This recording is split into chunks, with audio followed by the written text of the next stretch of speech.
Good morning, everyone. Thank you so much for joining our session. We are again back in 2023 with new excitement, new energy to focus on continuous learning. That will be our motto for 2023. We'll ensure that we get our best for new sessions, new series, whether it's recap of reInvent or new technology. So that's what we are going to focus. And with that, we are back for the first weekend of our 2023 with a new session, and we'll have an interesting speaker. She is very renowned for this particular talk, and the technology is very common, which we always everyone prefer to do that, and we use day in day out. So today's session we will be learning around running microservices in Amazon EKS, which is Elastic Kubernetes Service, with App Mesh. And I have the interesting speaker to cover this session. But before we go ahead with the session, just want to announce a couple of things. Please ensure if you have any questions for the sessions, please put it in the chat. We will take all those questions at the end. And if you're watching this session on demand mode, if you're not able to join us today, unfortunately, and you're watching on demand mode, don't worry, put the questions on AWS user group Slack channel. I'll share the URL in the comment, or you can put it on the YouTube comment form. I'll ensure Mahima and as well as I will ensure that and as well as the team will ensure that all the questions are be answered at the end of the sessions. So that's from us. Let me get the speaker introduced. So today to cover the session, we will have Mahima Saran. She is from AWS. She is a senior technical account manager, Amazon Web Service India. And she has done, she's not a new face for us. She's doing the second talk for AWS User Group Mumbai. Last time in 2022, she was a speaker for our in-person session, which we conducted in June. And we have again her to help us to understand how the EKS and App Mesh works. So let me bring Mahima on the stage. Hey, Mahima, good morning. How are you doing today? Hi, Sanchit. Good morning, and thank you so much for the wonderful introduction. Hi, everyone. Hope you're awake. You had a nice breakfast today, and you are ready to listen to some of the App Mesh, microservices, and EKS. And we'll have a refreshing start to this morning today. And Sanchit, I hope by the end of this, our audience are enthralled and they're able to learn something out of it. And by the end of the session, they go back and they are very enthusiastic to know more about these technologies. So, guys, Exactly. Yeah. yeah, all right. So, guys, without wasting any time, I'll begin.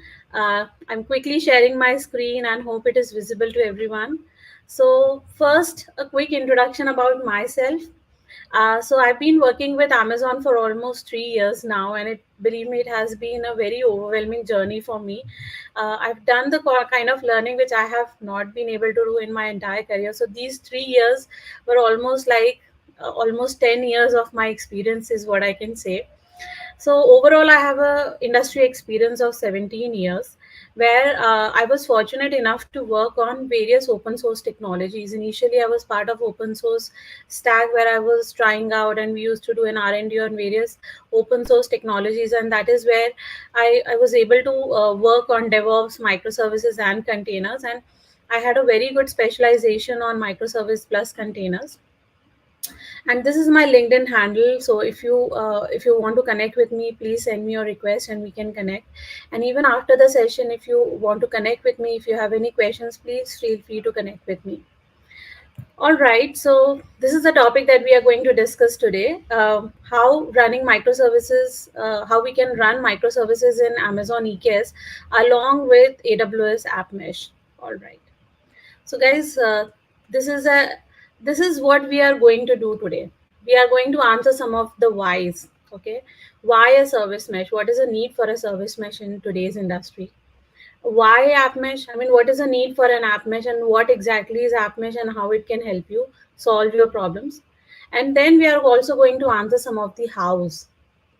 So what are the AWS App Mesh constructs? How do they help in solving all the issues that we will talk about? And then how App Mesh can be integrated with EKS, and how we can very quickly create our sidecar proxies and start injecting it into our EKS clusters. And then I will give you a short demo on how this could be done. And this demo is prepared from EKS workshop itself. So if you are interested in replicating it or trying out in your local machines, then this would be a very good fit. Okay, so this is the agenda that we are going to discuss. We'll first discuss about what are the key challenges that we face with microservices environment. Then why service mesh? What is exactly the need for a service mesh in today's world? Then what is App Mesh? Why do we need it? How we can use App Mesh with EKS clusters?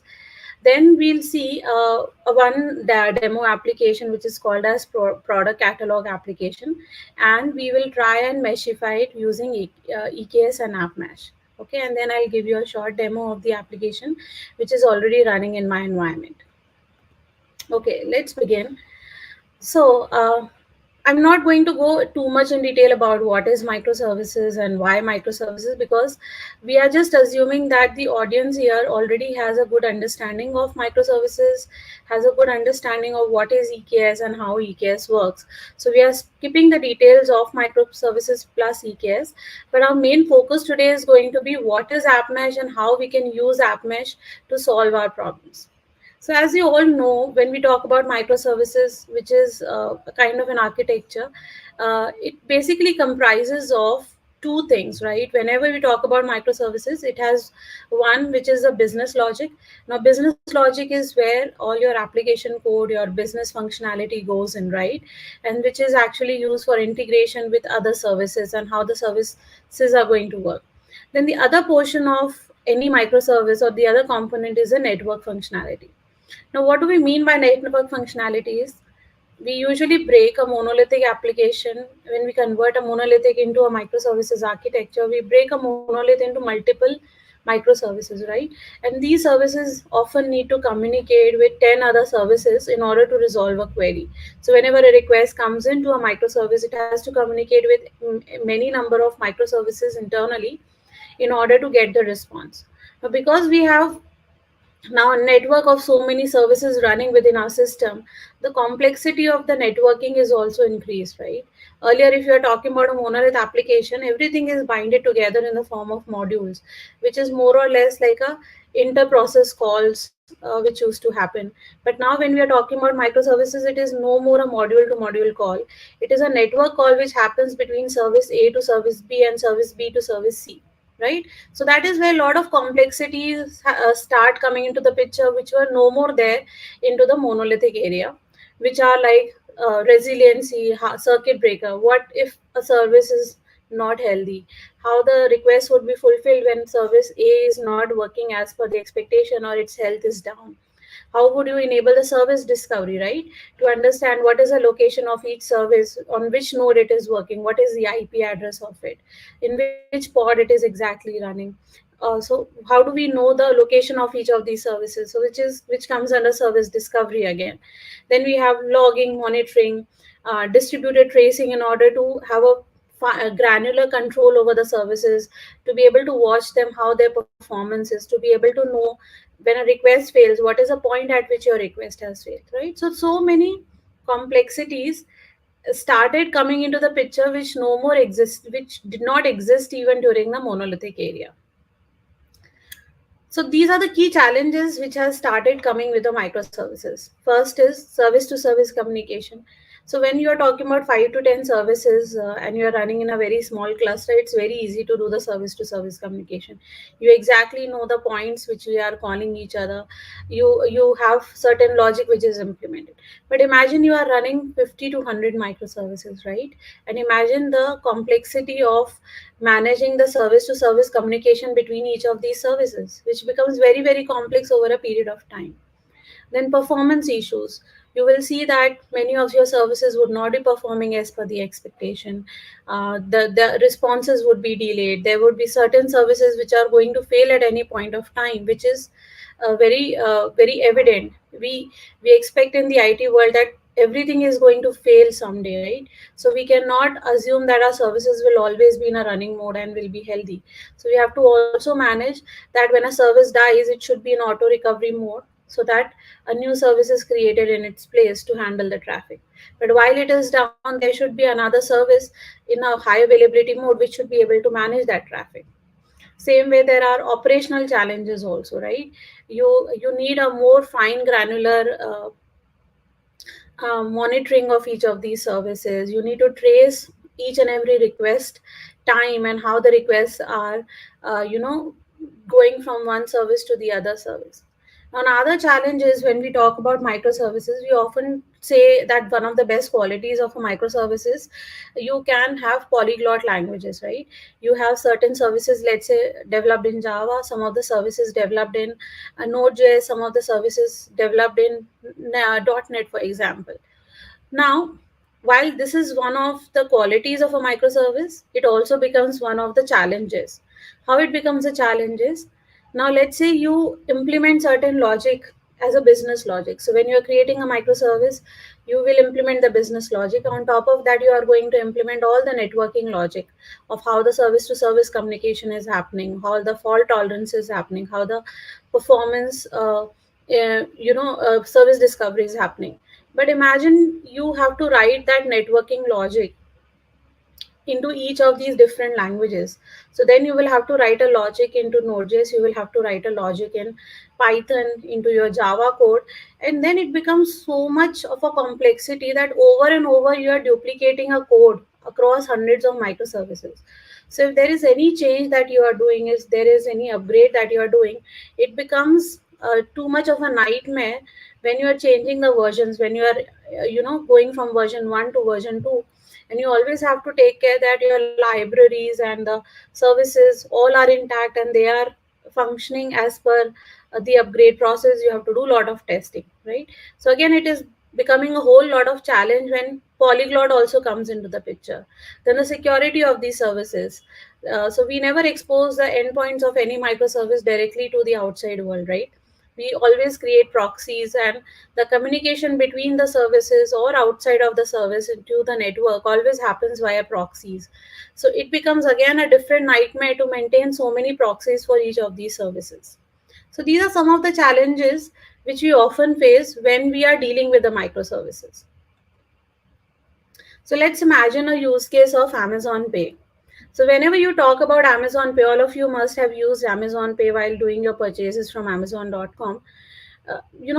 Because it's a payment service, it has to be highly secure in nature, right? No one should be able to access your payment system. The payment processing should be smooth enough. It should not fail in between, right? It should not happen that the money has been deducted from your account, but your payment has failed. It becomes again a very big thing for the users, and they have to redo the entire payment, and then we have to refund that amount into their banks. The notification, once the payment is completed, you need a notification that the payment was successful or the payment was unsuccessful, right? So now while we are doing this, you also have to consider about security, we have to consider about the connectivity, we have to consider about the observability. By observability means we should be able to observe each transaction, how it is going through, whether it has failed in between, whether it is giving the right result, correct? And at the same time, control, you should have a control over the entire service and the entire transaction which is happening here. So what we need a consistent communication management system. That means we don't have to worry about all of these challenges which we talked about. The communication should be very smooth. We don't have to do a redundancy and implement the logic for each and every service in different languages. We need complete visibility, right? We should have a visibility and fine grained visibility across each transaction which is happening between all these services. Failure isolation and protection, what do we mean by that is, if any of your services are failing, the other services should be notified, and the failed service should be isolated, it should be recovered, and other services should be able to take care of the traffic which is coming towards this particular service. You should have high availability, you should have failure protection, circuit breaker kind of logic implemented. Then fine grained deployment control, you should be able to deploy n number of times your services throughout the day. You should have many of your things automated in a way so that you don't have to worry about any new deployments which are happening or any new versioning which is happening in your services. So how do we implement these things that we need? So the solution that we have come up with, service mesh. So what is service mesh? Service mesh is nothing but a separate infrastructure layer which will offload all the inter-service communication logic to a separate layer, right? So let's take a deeper look into it. Now, as you can see from this picture which you are seeing here, there's a guy which is riding a bike and there is a sidecar attached to it. So that is what is a service mesh. So this guy is nothing but your microservice which is running individually, standalone service. And service mesh is nothing but a attachment which attaches to the microservice and it is responsible for managing all the service to service communication. So let's take a deeper look into this.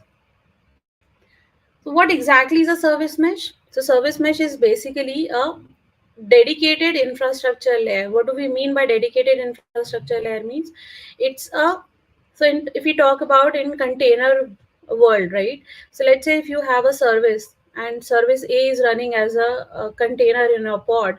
So when we talk about service mesh is going to run as another parallel container which would be attached to your actual container. Now this container would be sharing all the resources with your service container, your actual container. So let's say all the volumes, the data, the networking, everything would be shared between these two containers. So in the microservices world, what we are doing is we are actually creating a parallel infrastructure layer. And now whatever communication is happening between services. So let's say service A to service B. If there is a call which is going from service A to service B, now that call will not be directly made by the service itself.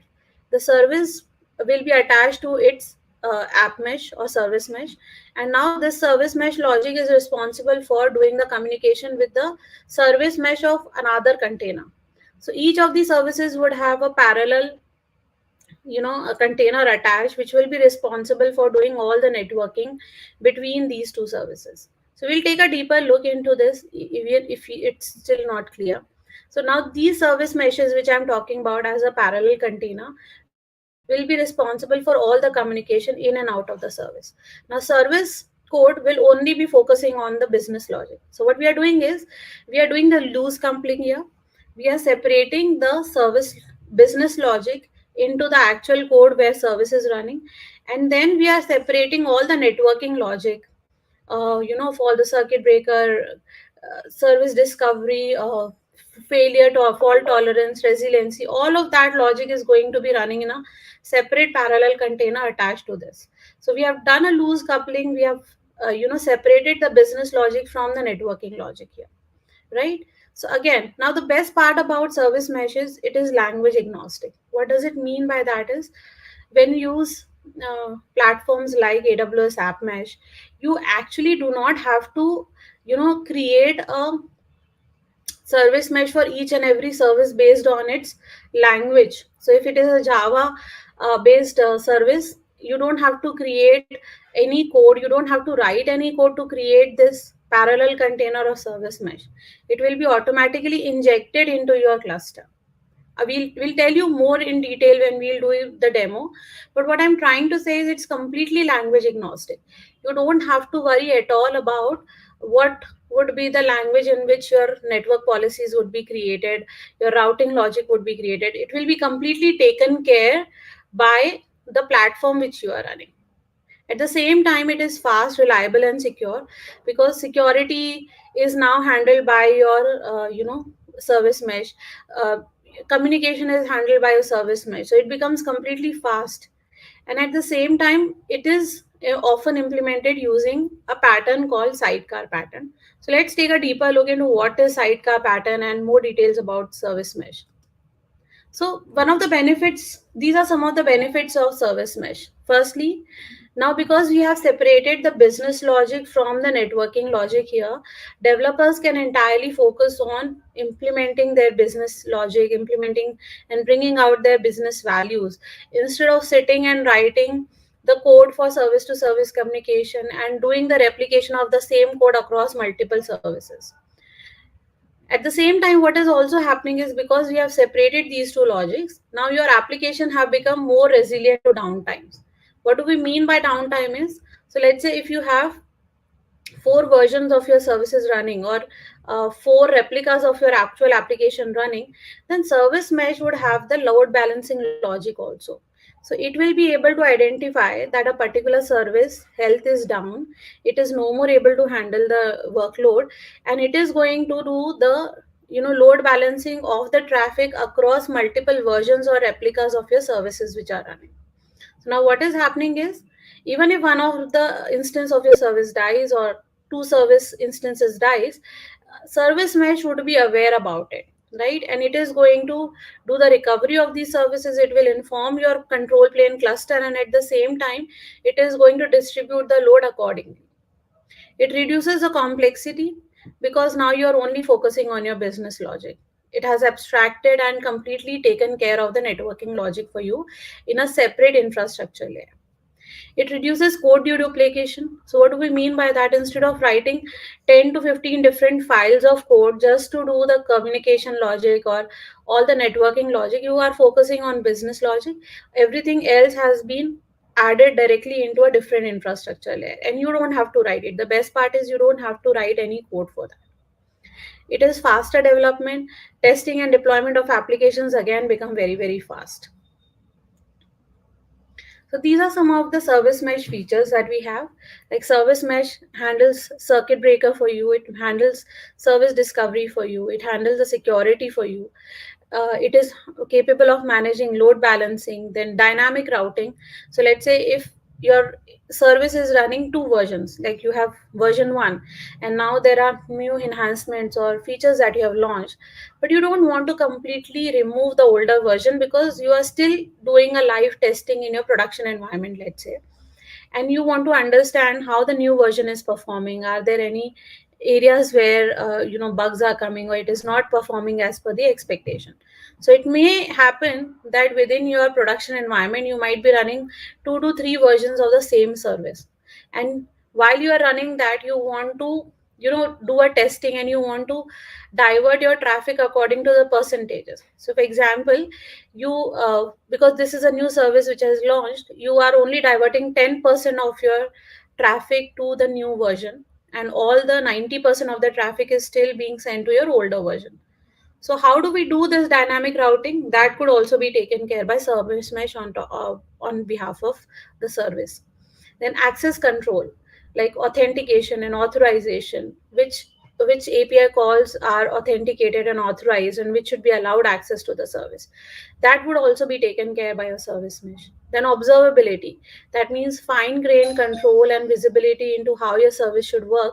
That would be taken care by service mesh on the behalf of the actual services, Shishar. So, what is exactly a sidecar pattern? So, if you remember, I talked about one sidecar pattern when we were talking about what is App Mesh. So, App Mesh basically uses more often a sidecar pattern. What do we mean by sidecar is, so let's say this is your pod, okay, or your actual virtual machine or your EC2 instance where your microservice is running as a container. Now this is your microservice which is running, and this is a business logic, and we have separated all of the other logic of service discovery, load balancing, throttling, service routing into a separate container called as sidecar. Now this container will be attached to this particular service, and this would be communicating with the service. So now all the service to service communication which is happening, it will not be happening directly. All the service to service communication are going to happen using the sidecar. So sidecar of service A would be interacting with the sidecar of service B.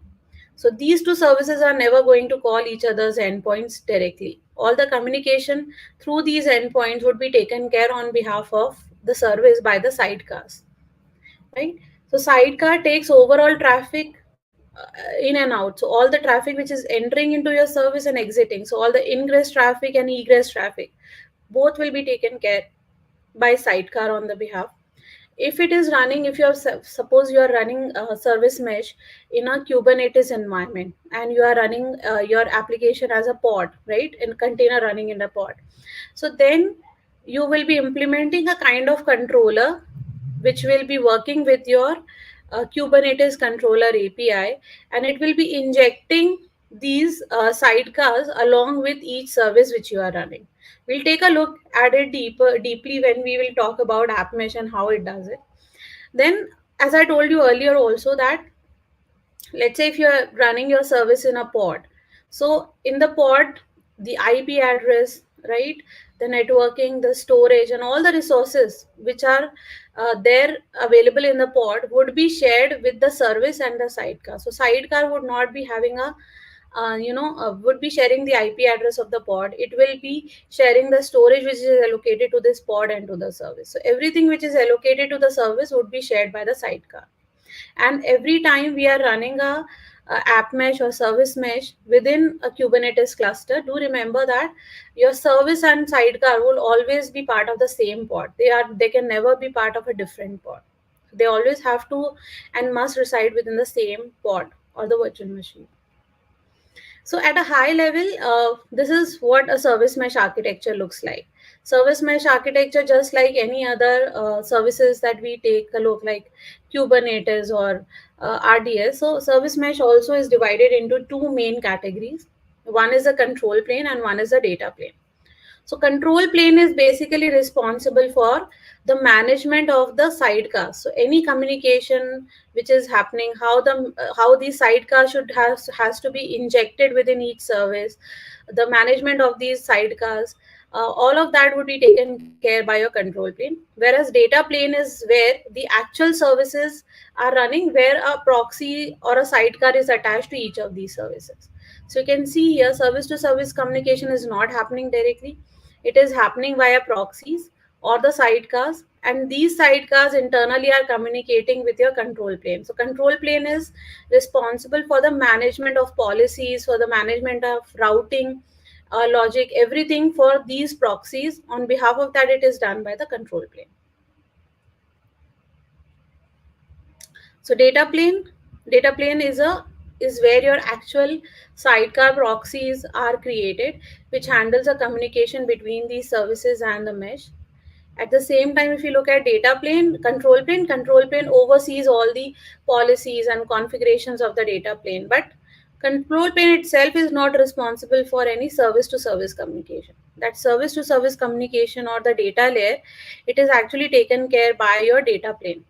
Control plane is only managing your proxy containers which are running along with your each service which you are running, right? Now, one more thing is, just like any other services, like let's say we talk about Kubernetes or RDS, control plane is the one which is responsible for injecting each of these proxies or sidecars into your data plane. So that is where whenever a new proxy or sidecar is created for each of your microservices, it has to self-register itself with a control plane. So that control plane can take care and have the location details and under configuration details of each of the sidecars which is running across each of these services. Okay. Um, and at the same time, control plane is also responsible for managing and configuration of each of these sidecar proxies. So it enforces the policies, authentication, and collecting all the telemetry data about each of these proxies which are running in your data plane. So at a high level, we have two categories in which your service mesh is divided. One is a data plane, one is a control plane. Control plane, as it says, is a master plane which is responsible for maintaining the policies and configuration of each of the sidecars which is running along with each of your microservices. Data plane is where the actual microservices and its sidecars runs. Okay. So these are various service mesh implementations that we have across the industry. The top service meshes which are currently running in the market. We have Istio Service Mesh, which is completely open source.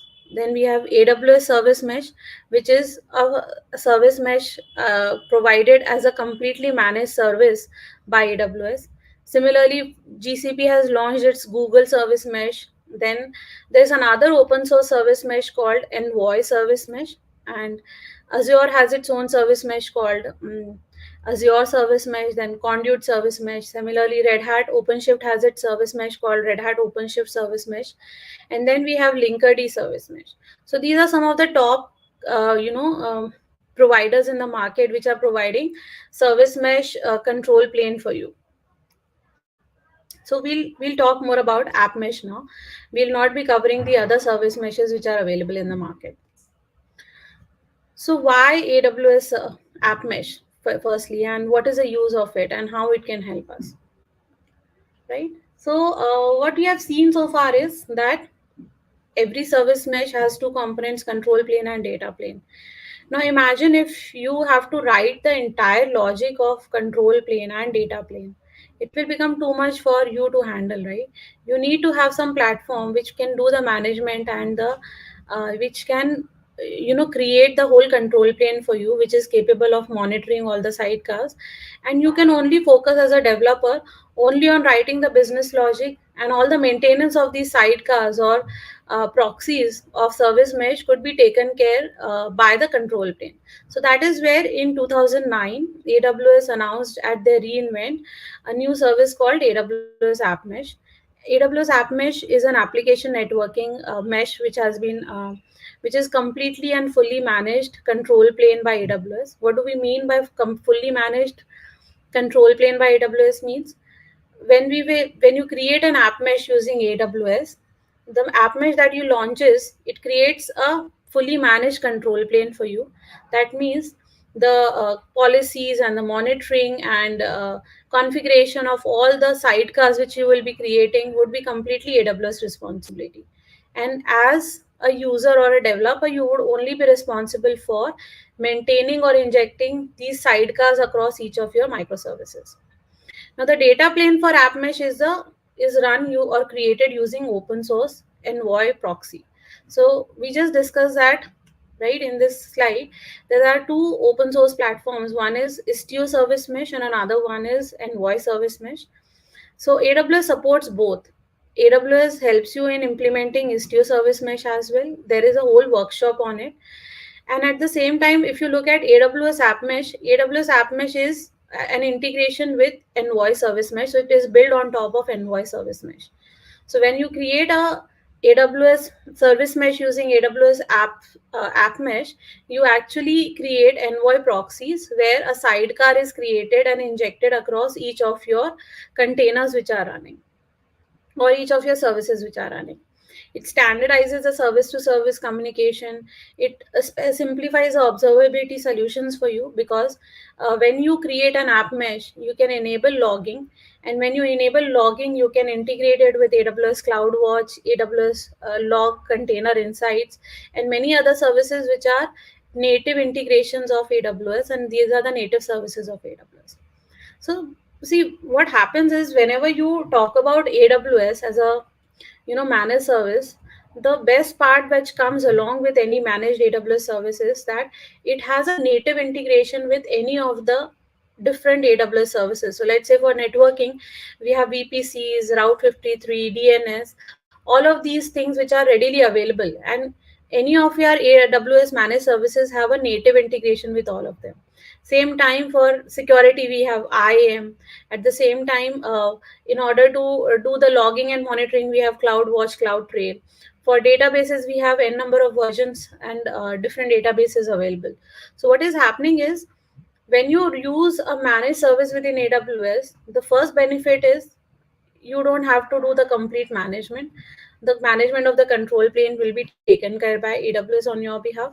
So you don't have to worry about the maintenance or running the containers or pods or VMs in order to do and maintain your control plane. Second thing is, as a developer, you don't have to worry about this entire management, okay, upgrades, versioning of the control plane. You are only focused on your code, you are only focused on running your application altogether, and everything else would be taken care on your behalf by AWS for you, right? So using AWS App Mesh, which is again integrated with open source Envoy, it gives you consistent communication across the services. It gives you fine grained and granular observability using our various services like CloudWatch, CloudTrail, failure isolation, and routing.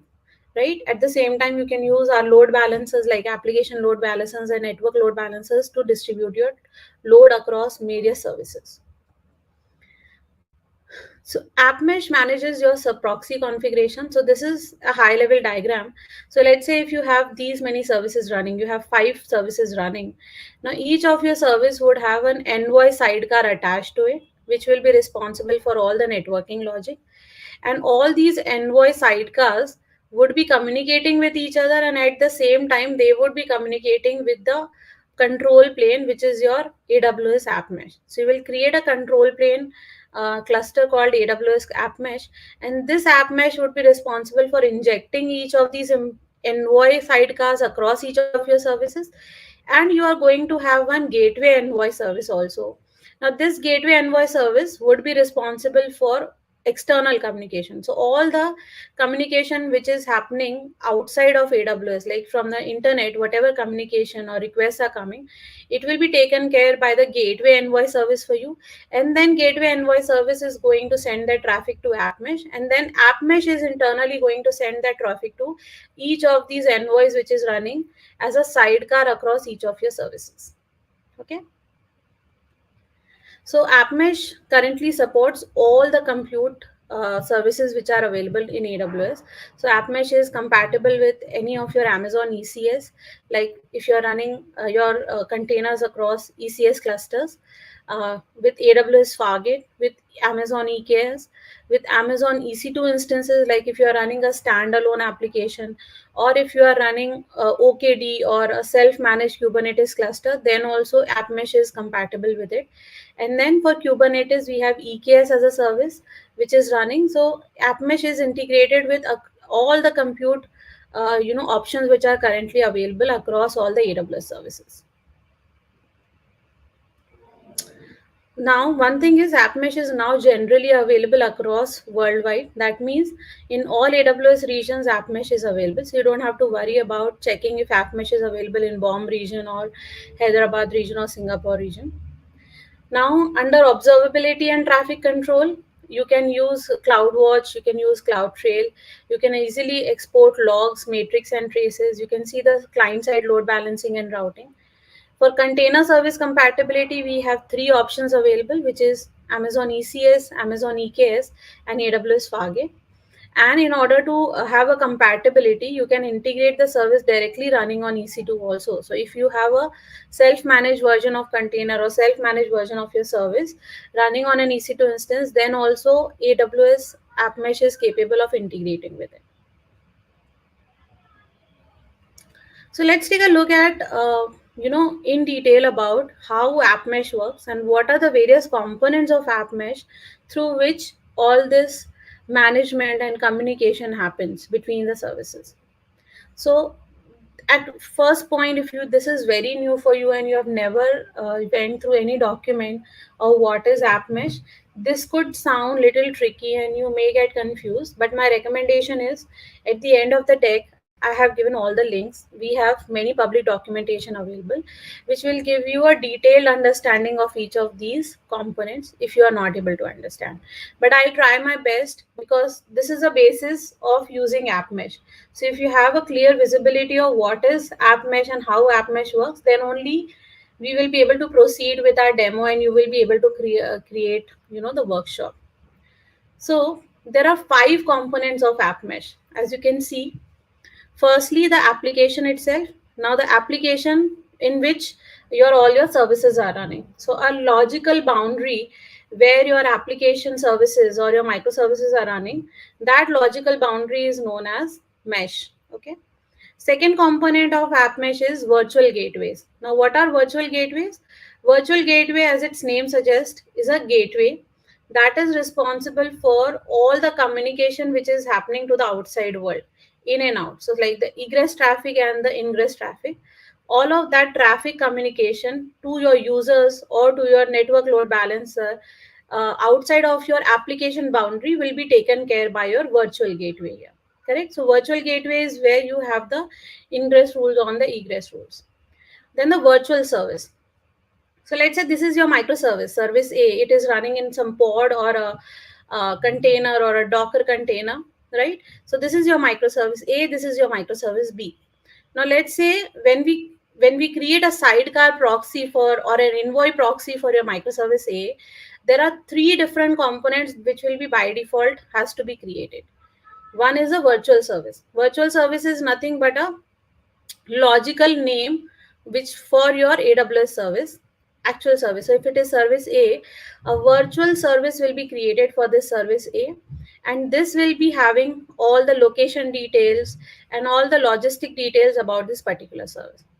Then we will be creating a virtual router. Now what this virtual router do is, this router would have all the routing rules. Okay, so let's say if you have to do a load balancing to distribute the load across various versions, so that logic of distributing the load across various versions, or checking the health of each of your services which are running and how the service is behaving, all of that is taken care by the router. So as its name says, it is responsible for doing the routing and matching all the routing conditions. Then we have a virtual node. So what is a name? What is this virtual node? Virtual node is a one where actually your service endpoints reside, right?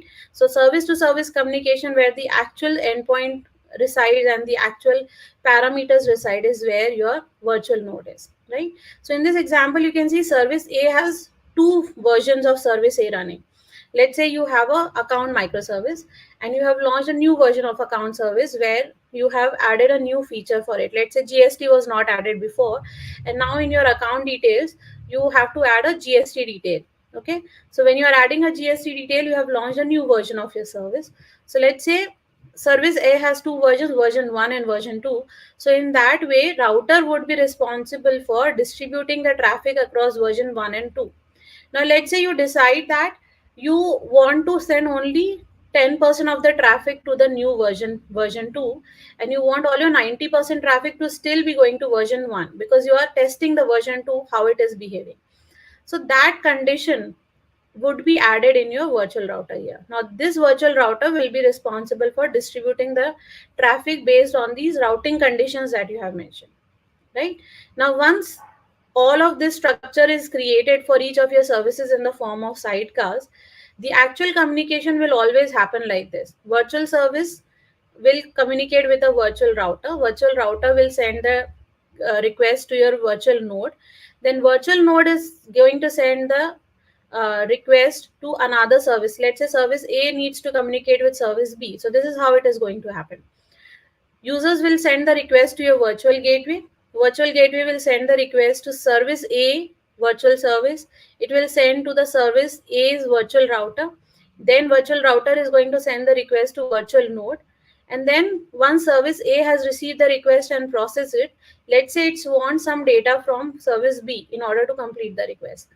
So in order to communicate service A to service B, this communication now will be happening between virtual node to virtual service. So virtual node will send the request to virtual service, and virtual service is going to send the request to virtual node. And in between, virtual router would be there. So this is how the whole communication happened. Now these are the top 5 components of any AWS App Mesh, right? In any AWS App Mesh, for every service or every microservice that you are running, these are the top components which would be always created. So for each individual service, you are going to have a virtual service, virtual router, and virtual node. So these 3 components will be running across each service. For every application or mesh which we are talking about, we will have a logical boundary which will be called as mesh, and for each mesh there would be one virtual gateway, right? So just understand, one mesh, one virtual gateway, and each service will have 3 components, which is virtual service, virtual router, and virtual node. Clear? So these are some of the definitions of each of these components which we talked about. As I've already explained to you, I'm not going to go through this again. But what my recommendation is that if if you get a copy of this deck, do go through each of these definitions. And again, whatever content I'm presenting here, this is being taken from AWS public documentation only. So there is nothing which is not publicly available in any of our documentations. So all of this content which I'm presenting right now is readily available across all AWS documents and the blogs that we have. So don't worry, even if you don't have a copy of this deck, you can go through our documentation and you can find more detailed version of each of these components. So let's say once these are the components. Now in order to create a mesh, it's very simple. This is the CLI command that you can run. You can just say AWS App Mesh, create mesh, give the name of the mesh, and then in the spec, what you do is in the spec you actually mention egress filter. Why do we mention egress filter is because every AWS App Mesh only allows egress traffic from its virtual nodes. That means only the traffic which is exiting from the virtual nodes is allowed within your app mesh. Okay, so let's meshify an EKS application. We'll go through, we'll see a one demo application, what is the issue that we are facing with this demo application, and how using app mesh we can resolve it. So first I'll logically explain you the architecture of the application, the challenges that we have with this application, and how we are going to solve these challenges using app mesh. And then I'm going to walk you through a demo which I have created, because we are doing this session which is almost 1 hour session and not a workshop. I cannot show you step by step each and everything, but what I have done is I will walk you through one of the workshop so that you understand what all steps have been followed, and then I'll give you a demo of it. All right, so this is our application which is called as product catalog application. Now we are running this catalog application within EKS cluster. So in an EKS cluster, we have two microservices, which is front-end microservice, which is a Node.js based microservice, and one product catalog detail microservice, which is again a Node.js application. Now these two are running within EKS and under a managed node group, right? And then we have another microservice called product catalog service, which is created using Python. So the reason I chose this example is so that you get a flavor of Fargate, managed node group, EKS, and at the same time you can understand that this particular application is polyglot in nature, right? You can see two are in Node.js, one is in Python. So when we are going to inject the sidecars and voice sidecars, you will understand that it is so much language agnostic and no need of writing the code. So you will not have to worry about writing the sidecar code in Node.js plus Python. We are not going to write any code. You are just writing the code for each of these microservices, and AWS App Mesh will automatically be injecting your envoy sidecars across each of these services. So let's take a look at it. So as I said, this product catalog service is deployed in Fargate mode in a serverless mode, whereas these two services are deployed here. Now the challenge, if you see here, what is happening is how the communication happens. The front end service calls your product catalog service, right? Front end service is a service which displays your main product page, and this service gives a call to get the list of products from product catalog page. Now product catalog service gives a call to product catalog detail page to get the list of all the each and every product which is listed here in the database. So what is happening is front end calls your product catalog calls product catalog detail service. So this is how the communication is happening. Now the challenge is front end service is hardwired to make requests to product catalog. Product catalog is hardwired to make requests to product detail service. Now in what is happening is, let's say you see in this example that we have version 1 of product catalog running, right? Product catalog details are running. Now product catalog detail version 1 is running. Let's say there is a new feature that we have added and there are certain new columns that we have added, and now we want to launch a new version of product catalog detail, which is version 2. So each time we are launching a new version of product catalog detail, we have to launch a new version of product catalog also. What do we mean by new version is that this product catalog endpoint should be compatible with the new version also, right? So the product catalog service which should be compatible with version 1 as well as it should be compatible with version 2.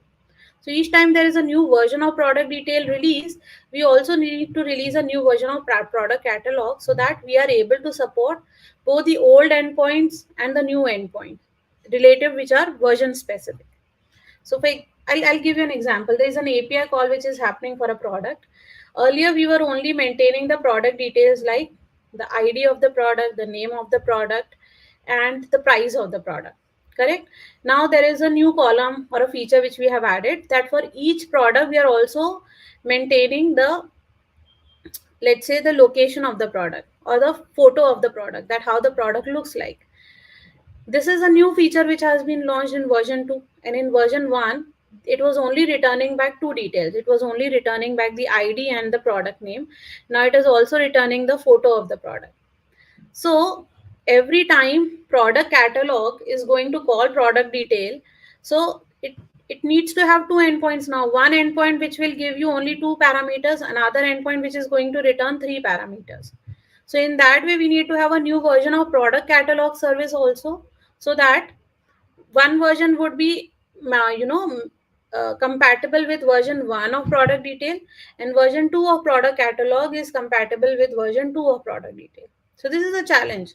Now what is happening is, because of this dependency, every time we are updating or releasing a new version of one microservice, we have to release a new version of another microservice also, which is quite cumbersome, right? You have to release a new version of another service altogether. Maybe that changes has not happened in this service, changes have happened in another service, but still, because of this hard wiring, it is becoming a cumbersome task. So how do we solve this?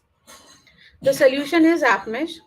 We are going to use App Mesh to simplify this architecture by virtualizing the product details service. So what we are doing is, we will add dynamic configuration and routing the traffic logic into your endpoints of the product catalog service. So what will happen is, in product catalog service, we there would be there would be a versioning which will be a dynamic configuration and route traffic endpoints would be added.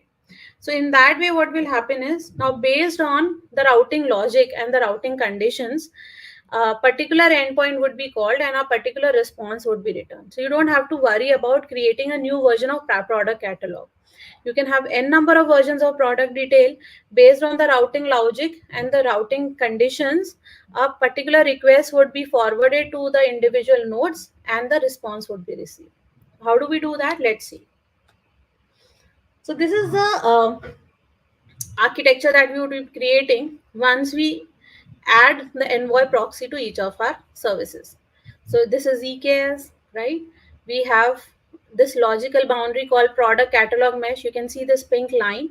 This is a logical boundary which we called as mesh. Now inside this mesh, we are going to have three microservices running in pods. So one microservice is front end, another one is product catalog detail, which is version 1, both of them running under managed node group. Then we have Fargate profile, in which we are running product catalog service, which is a Python service. So this is your application code. We will be injecting an envoy proxy, and we will also be installing an X-ray agent in order to trace the request which is going from one service to the other.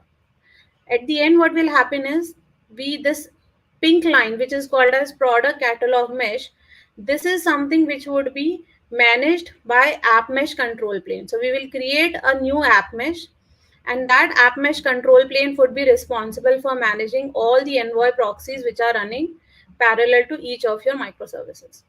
Now for visibility and observability, we have installed X-ray agent on each of these services, so that all the logs could be sent to CloudWatch and X-ray, and we should be able to observe the performance of each of these services. Okay. So these are the app mesh components that we would create, right? So if you look at it, for product detail, this is a mesh. We will create a virtual gateway. Now virtual gateway, we will have n number of envoys which are responsible for routing the traffic, external traffic, to the actual services, right? Now we will have, let's say we have a product detail page and we have a product catalog.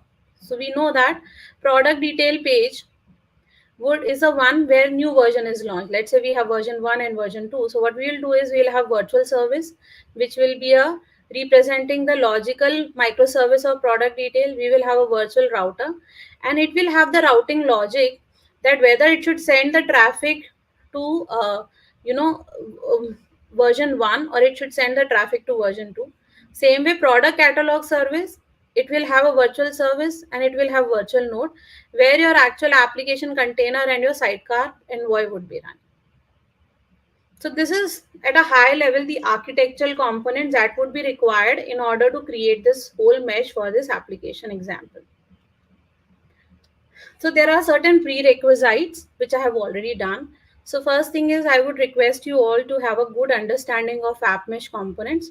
Although I have briefed you about them at a high level, but there are many more fine-grained details which you might want to understand when you are actually implementing app mesh in your production environment.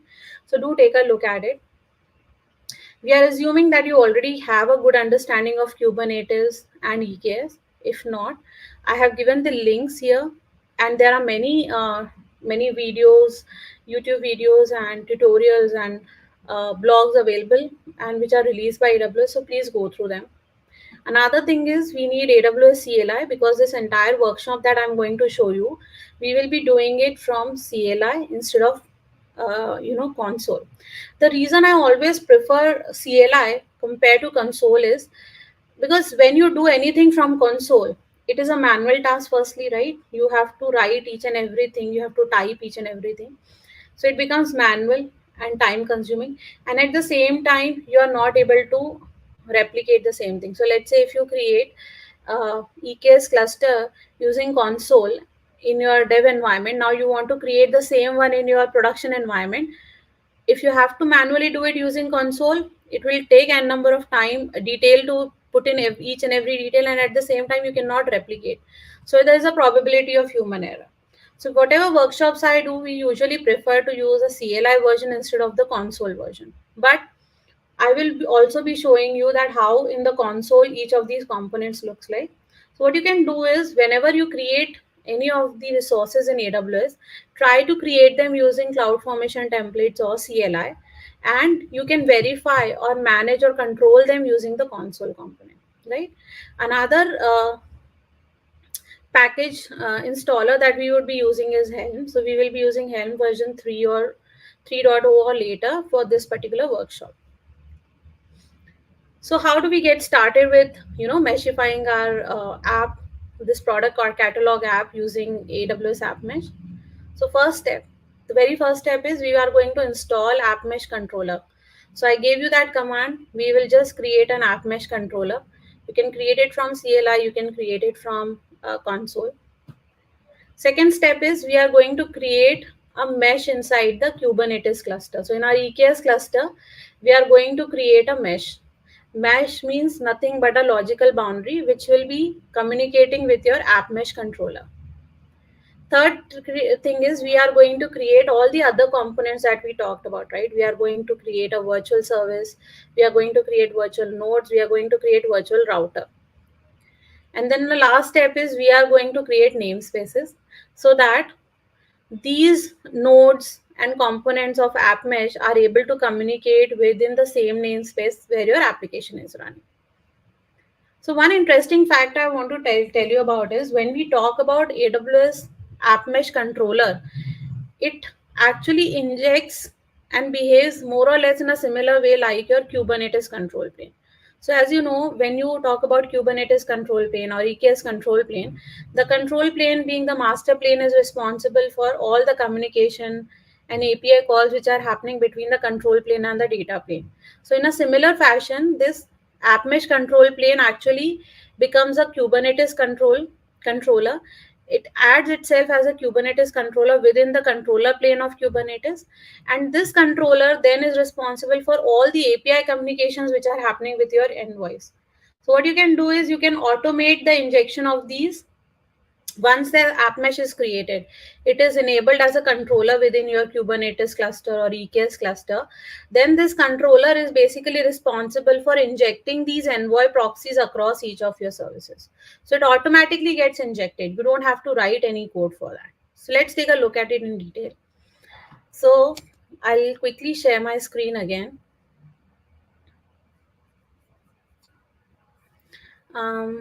So if you see, let me quickly log in back. My session has expired. So this is the application that I was talking about, right? Which is already running in my environment. So what I've done is, because this is already deployed, this is the architecture. We have version 1 and version 2 of catalog service running, catalog detail service running. The product catalog is running in Fargate. These are the, you know, endpoints which are being communicated, and the 50% of the traffic is going to version 1 currently, and 50% of the traffic is going to version 2. You can see currently which version is running. So let's say if I run this multiple times, it could change from version 1 to version 2 as well. 1 minute. So let me hit it. Now you can see when the load has increased, now the product catalog version 2, so this particular URL is now being managed by version 2. If you see, Fargate, this product catalog service is maintaining the product catalog of all my products. So these are the list of products which are there. Let's say I want to add another product to it. I simply say table chair. Let's say I add a product called fan. I simply click on add. You can see the fan ad has been added as one of the products in my product catalog service. So this is a very simple, quick application that I'm talking about. So from where I have created this application, again, because I wanted you all to have a copy and you should be able to replicate this entire example in your own AWS environments as well. What I've done is I have created this using EKS workshop, right? So you can see this EKS, www.eksworkshop.com. This workshop uses this particular example, so it has all the necessary steps. So you can go to introduction, you can start the workshop. It will tell you what all necessary steps are required in order to start creating your workshop. For this particular example, when you create it using EK's workshop, I have used Cloud9 as my ID. But if you are not comfortable using Cloud9 as the ID of AWS, you are free to use any of your own IDs, like any of the IDs that you are comfortable and running on your local machines. So when you go to start the workshop, it gives you list of all the things, right? How to create a workshop, how to install the Kubernetes tools, which Kubernetes tools are required, how to set up your IAM roles, right? How to clone the repositories. So these are three public repositories which are available. Okay, so you can go to GitHub and you can see the EKS workshop here. All of these are open source and they are completely available for you. So you can see this ECS demo front end, ECS. So these are the three microservices which we are talking about.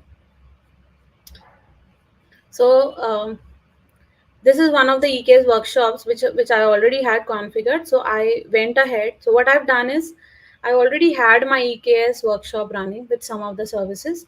So if you go to the advanced version here, this advanced, right, you will see there are two workshops available. One is service mesh with Istio, but because we are not focusing today on Istio, our main focus is on app mesh. We will go to app mesh, but this is also available as an option. Let's say instead of app mesh, you want to see how you can use Istio as a service mesh within AWS, then you can go through this workshop. But today we will only focus on this, which is service mesh using AWS App Mesh. So I've completely followed this workshop, and believe me, there was not a single error. You can go through it very simply and very easily directly. All right. So AWS service mesh using App Mesh. So what we have done is, this is the product catalog application which I just show you. We are going to create this entire application. So what we have done is, there are simple steps that we have done. Some of the prerequisites, like you have to configure your region, account ID, AWS CLI. So all of this configuration, which are the preliminary steps. And second, we are using this particular repository. So I'll quickly show you this repository so that. So this is an EKS App Mesh polyglot demo, right? Which is using the product catalog microservices, and this is the architecture that we are going to implement. So once you clone this repository, right, all the files would be directly created. And for this particular thing, we are using Helm as a package installer. So we are going to install Helm, and then we are going to create one Helm chart here, right? We are going to create one load balancer here. Okay, now this load balancer would be responsible for communicating and entering all the traffic to your EKS clusters, right?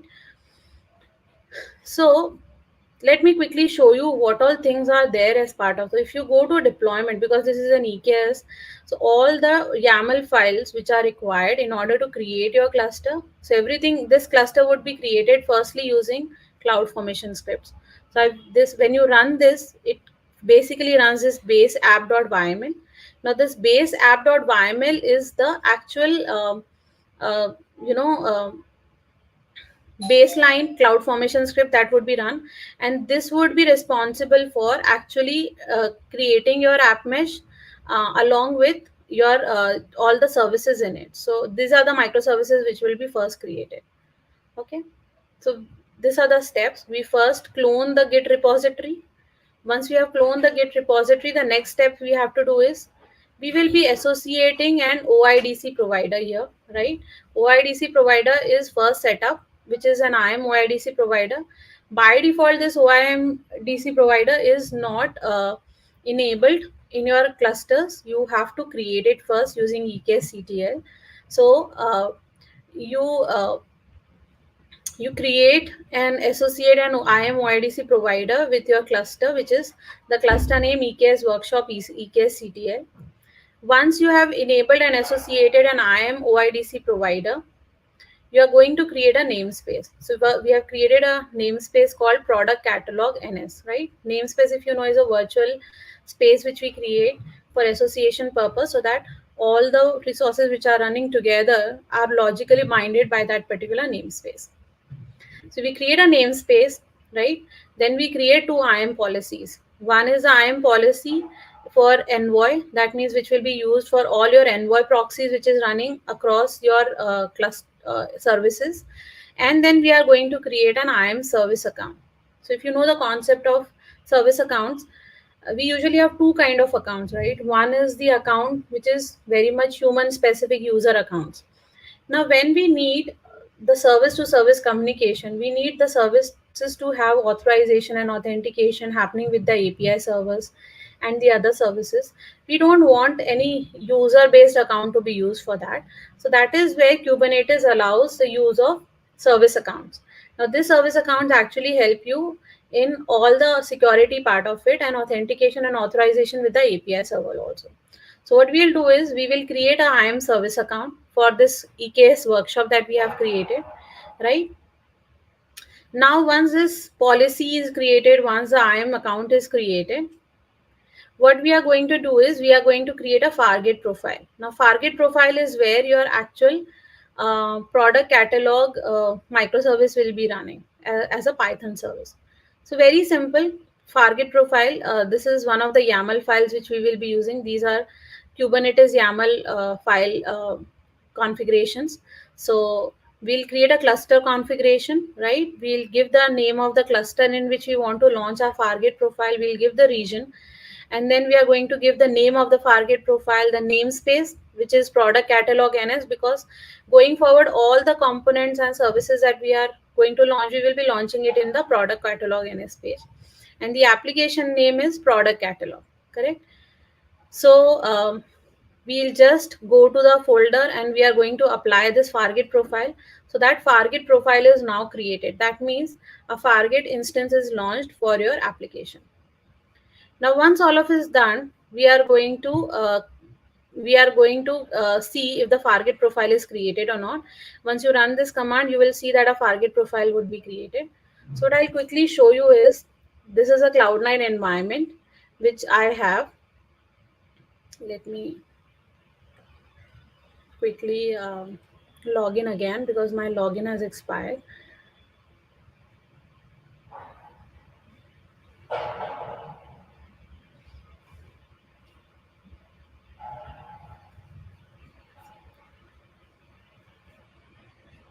So if you see, I have Cloud9.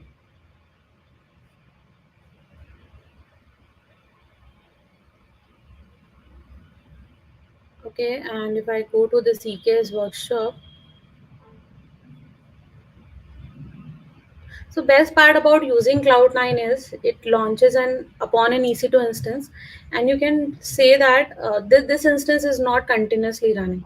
It automatically stops after every 30 minutes or 1 hour duration, whatever duration you give.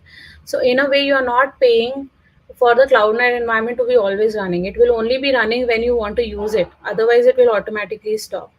So this is my EKS workshop which I was talking about, right? This is a workshop folder where all my files reside. Under this, I have created this another service, or which is called as Polyglot demo, right? In this, you can see the three applications which I have: catalog detail, front end node, and product catalog. Under deployment, you will see these are all the YAML files which we are going to use in order to create this workshop and deploy, right? So base.yaml file which I was talking about, this is the basic CloudFormation script which will be used in order to launch our three microservices. Okay, and then I talked to you about Fargate profile, right? So we will have Fargate profile. 1 minute time. Yeah, workshop CTL. It's in deployment cluster config.yaml. So if I go here to cluster config.yaml, this is my file. So you can see this is a Fargate profile which I have applied. Now let's say if I run this command to see if my Fargate profile is already running. So I will simply run this command here.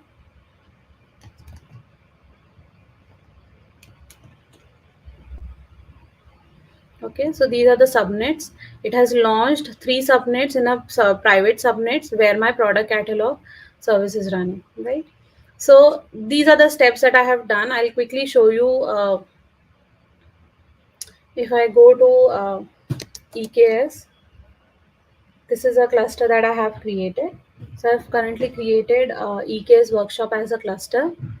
So you can see this EKS workshop, EKCTL, right? And you will see these are the resources which are created. So it has n number of pods which are running, one for App Mesh and one for the CloudWatch and one for other agents. Same way I have deployments. So I have App Mesh controller, I have core DNS which is internal to Kubernetes system. I have CloudWatch agent running for Prometheus. I have the other services running along with product catalog, product detail, and my front end server, right? So these are the 3 microservices which are already running, correct?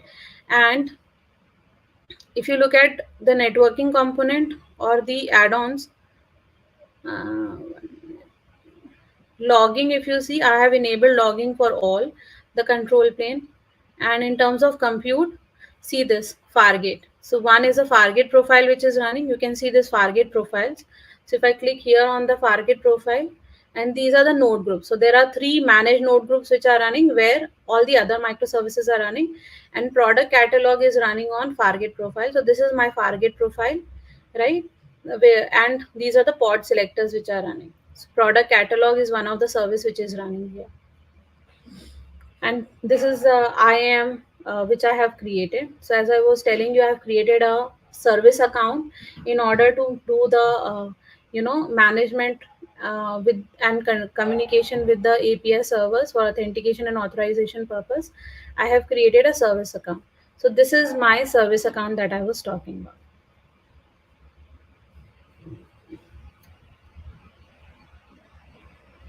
So once we are done with Fargate profile, we are going to create the another IAM service account for your CloudWatch agent, similar to the one we created for Fargate. Then once we are done with this, I'll quickly move on to the next step, which is Meshify. So let's say all our cluster is installed, the EKS cluster is up and running. Now, what is the next step? So as I told you, when we are doing an installation of the app mesh, there are certain components that we will have to create. We have to create a mesh, we have to create a virtual service, we have to create a virtual node, virtual router, virtual gateway. So how do we do that? So this is a overall diagram which we were discussing, right? Every service is going to have a proxy, and it will internally have a virtual service, virtual node, and virtual routers created. So let's see how do we create them. So first we'll create a Helm chart. So this is how you create an Helm chart. Then we are going to install App Mesh controller. That means this is a step where we are going to create our App Mesh. Okay. So you create your App Mesh, right? Create the policies, create the IAM role, and then finally we are going to upgrade our App Mesh controller. The app mesh controller is created. So I'll quickly show you how the app mesh controller looks like. So if I go here and type app mesh, once you create an app mesh controller, an actual app mesh gets created here, which I have associated with the service account. So you can see this product catalog mesh. Okay. This product catalog mesh is the app mesh which I have created, which is associated with my product catalog application. So this is a mesh. This is a mesh name that I have created. This is a mesh ARM. It has egress filter. That means it deny external traffic. It only communicates and handles the internal traffic. Okay. And then once my mesh is created, okay, I'm going to meshify my services. So how do you meshify your services? You are going to create n number of components. So this is how we are going to have front end service will have a virtual service. Similarly, virtual service will communicate with virtual node. The front end node will communicate with product catalog will communicate with product detail. So each of these services has n number of components, which is virtual node, virtual service, and virtual router. So we are going to create virtual router only for product catalog and product detail. Currently, we don't need a virtual router for front end service. All right. So how does the configuration of each of these looks like? One is you this is a YAML that you will be creating. Okay. Now, in order to create a mesh, this is a simple. You will give the namespace. You will give the name of the mesh, which is a logical boundary. The very first step is you will create a mesh. Then you are going to create individual virtual service, virtual node, and virtual router for each of these services. Right. So first you create a virtual mesh, then you create a virtual node. This is a configuration for virtual node. Let's say we want to create it for front end node. We give the namespace, we give the name of the virtual node that we want to create, right? We want to give the pod, in which pod it has to be running and what it is associated. So it is associated to front end node where your actual microservice is running. You give the port mappings, right? All of these details. Then we create a virtual service and virtual router.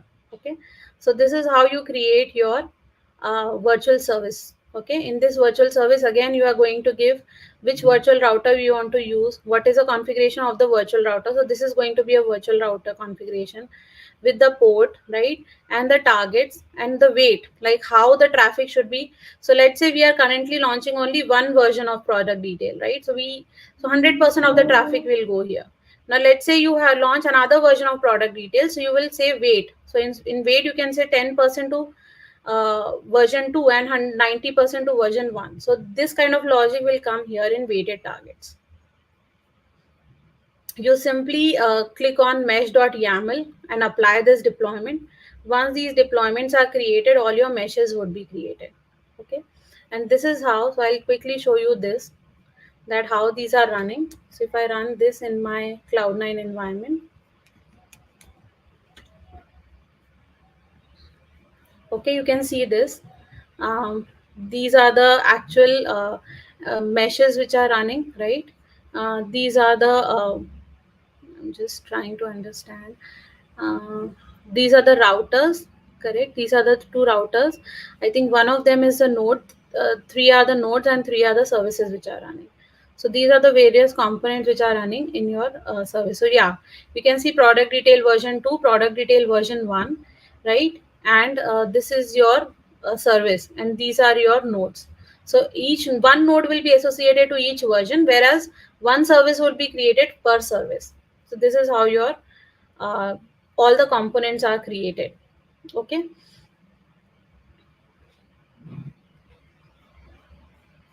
So if I go back to App Mesh, not sure. So you can see here, I have virtual services. So these are the three virtual services which are running: front end, product catalog, product detail. If I go to virtual routers, there are two routers which are running, one for product catalog and one for detail. So these are the two routers which I have created. Virtual nodes, as I said, one node will be associated to each version. So you will have front end node, you have product catalog, and because we have two versions of product detail, we have product detail version 1 and we have product detail version 2. So each version would have its associated virtual node, which will have the details of the endpoints which will be used for communication purpose, right? So this is how your entire mesh is created. Now, when you want to create the gateway, again, these are the steps which you can do. Because we are running late right now, I'm just going to show you quickly. This is a YAML file for virtual gateway which you can use. Okay, once a gateway is created, you will be able to see your gateway under virtual gateways. And this is a gateway that I have created. Now, this gateway will be actually used in order to distribute the traffic. All the internet traffic which is coming from outside would be taken care by this virtual gateway here. Okay. Um, So I think this is where we end our demo. You can do a testing. So whenever so I'll just give you an example that whenever so what we are doing is we are exporting the load balancer here, okay, and this is a load balancer and this is a product catalog service. So let's see how the communication happens, okay. So for example, product detail, we want to understand how the product detail is coming. This is my load balancer.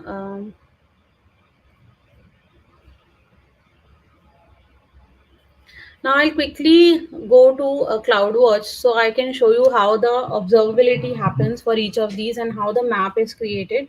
A beautiful map gets created because I have installed X-ray agent in each of these services so that we are able to trace how the request is going from one service to the other. So I'll quickly show you that as well before ending the session.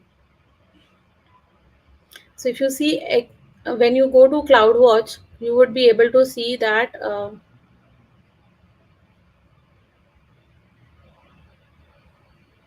this is a EKS cluster that I have, right?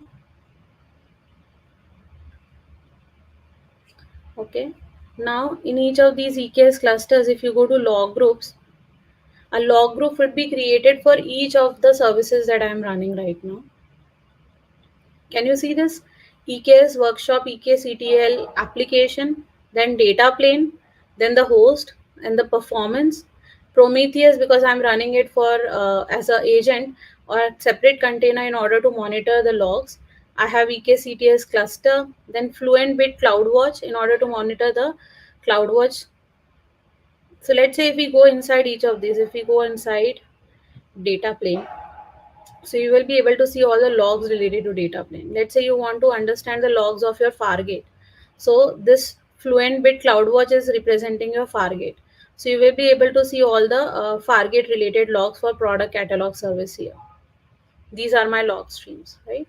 You can see slash product slash ping. So whenever we are linking our product or querying our product, this service gets called. Same way in application monitoring, if you go to X-ray, you will be able to see the service map. So a beautiful service map gets created. Can you see this? So client goes and calls your app mesh proxy, right? Then we have product catalog and the front end node. Then we have product catalog here, right? So or version 1. Then we have product detail version 2. So all of these map gets created for you, and you can see that each of these services. So let's say if I click on this and I want to understand the gateway logs, so I can very easily see all these gateway logs and its latencies, requests and faults. I can click on view traces and I would be able to see how the request is going and coming from each of these services. So front end may how much time it took, then product catalog how much time it took in order to complete the request. So all of these traces are visible for you, right? So once we it's very simple, 3 to 4 steps are required in order to just enable the CloudWatch agent and X-ray agent. And once that is done, all these traces becomes very very easy. So if any troubleshooting has to be done, you don't need any other a tool to be used. You can simply use AWS X-ray analytics and all these tools in order to understand how your request traversing is happened, and tracing becomes very very easy for you. The same way, because I've used Prometheus, you can see all these Prometheus related details also comes in. So when you create on service map, you would be able to see your service map which is created. This is the service map which I was talking about, right? And you can see how the time is taken. So when the client requests and goes to your gateway, this is ingress gateway that is created for your product catalog service. The gateway service then sends the request to front end, right? The front end sends a request to a front end node. Then the front end sends a request to your product catalog service. It sends to the product catalog node. Then product catalog sends a request to product detail. Product detail has two versions. One is product detail 1, one is product detail 2. Now if you click here, you can see this, right? Under each thing you can see this AWS App Mesh proxy. That means the request is actually going to the proxy, and proxy then sends a request to the product catalog node here. So every time a new request comes in, that request is basically coming to the proxy and not directly to your application service, right? So every time a new request comes to gateway, or whether it is coming to your front end node or your product catalog, it basically goes to your proxy node here. And you can also see the time which is taken, right? What is the average response time for each of these services? So this is all about the app mesh and how you can use app mesh. So my going back to the deck again, these are the call for actions which I would request you, if you don't have a basic understanding of Kubernetes, go through this link, read more about it. If you don't have a basic understanding of what is AWS EKS and how does it work, we have given you links. My recommendation is please go to eksworkshop.com. It's a very, very simple and very detail oriented workshop which you can do it in your any AWS environment.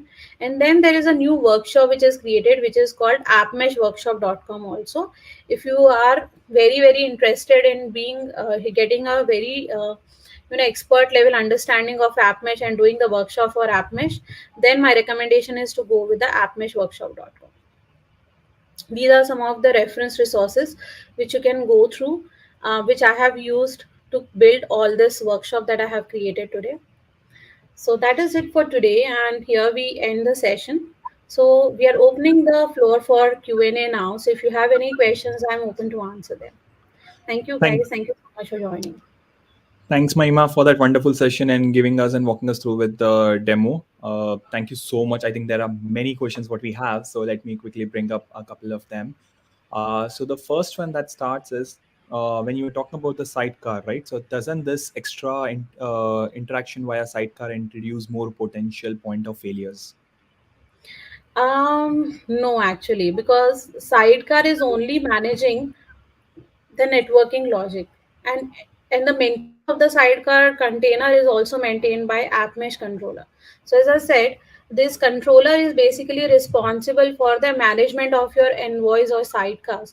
So if any time, let's say, the container in which your sidecar is running fails, then that information would be going to your app mesh controller plane, and the controller plane will take care of creating a new sidecar container and to manage all the traffic. So all of that high availability, resilience, all of that would be taken care by your app mesh control plane. So you don't have to worry about resiliency or fault tolerance of your sidecar container itself. I hope that answers your question. Yep. Yeah. We'll move to the second question. So this is around when you're going through the architecture and all. So a couple of people were curious that there are too many components what we have, and when it comes to Kubernetes, right? So would this be simpler that we go with modular monolithic, or microservice via Kubernetes and sidecar is the way? What's like which will be the simpler to implement? So I think I'll answer it very in a different way, right?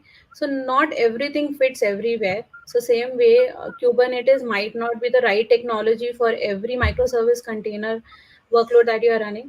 If you think Kubernetes is too complex and your application is not very huge, right, and not very complex, and you don't need so much components for your orchestration, then my suggestion is go with ECS. ECS is much simpler to use compared to EKS. And for beginner level, if you are a beginner and you have not used EKS before or Kubernetes before, ECS would be the right approach to start your journey on containerization. Now, second thing I would like to iterate, which I think forgot to mention, and this question has reminded me that uh, it is not mandatory that you should be using AppMesh across each of your container workload. AppMesh might not be helpful in scenarios where the size of your application is small, or where your application is very chatty in nature. What do we mean by chatty? Means there is too much of communication to and fro which is happening between the services. Let's say if you're making 4 to 5 calls in and out to and fro with the other services in order to complete the request, then AppMesh might not be the right technology here. The reason is because if the application is very chatty in nature and so many requests and recalls are happening with your each microservice, then lot of bandwidth would be there because to communicate between these sidecars, and it may happen that the network latency could be introduced whereas these issues have now been resolved to a great extent.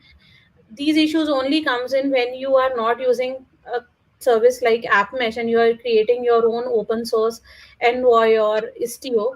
You might have to manage these network latencies, but when you are running all of these components with AWS App Mesh, most of these network latencies and other things are taken care by AWS. But just one point here, that you have to design your application accordingly, that there's not too much of chattiness, because it might introduce network latency for you. Got it. Okay. Makes sense. And also, I think as Mahima mentioned, right? So is I mean, I've also experienced it. Kubernetes will not fit everything. It also depends what kind of resilience you need in your architecture. So when it comes to modularized, monolithic versus complete microservice, it's all depend what kind of application and how that application will impact if there is any sorts of failure in your business. If it is not highly traffic, then you still have it. But if you need live, like something you can talk about, maybe a government website like Aadhaar OTPs and all, which needs to run 24/7. So you need to leave like a highly resilience architecture which needs to scale up. So it depends on the kind of architecture and business application too. Correct. Another question is, do we need app mesh in Fargate, which is from Karthik? Yes, we need AppMesh and Fargate as well. The reason is we are separating the cloud, business logic from networking component. If you are suppose not using AppMesh, okay, and you are simply running your microservice within Fargate environment, then you will be responsible for adding the networking logic of service to service communication. All the services which will be running in Fargate, although the maintenance of your nodes and or because Fargate being serverless, you don't have to worry about the maintenance of the nodes or capacity management. But all the other things related to your code and all the challenges which we talked about still remains the same. So when either you are using Fargate or you are running your service within a managed node in EKS, the networking technology of how the networking and the service to service communication will happen, all of those challenges will still remain the same. If you are not using AppMesh, then you are responsible for writing that entire code within your microservice code itself. So the whole point here of using AppMesh is to avoid writing the duplicate code of networking logic within each and every microservice. So you don't have to rewrite that code in each service here, because Fargate is only solving your.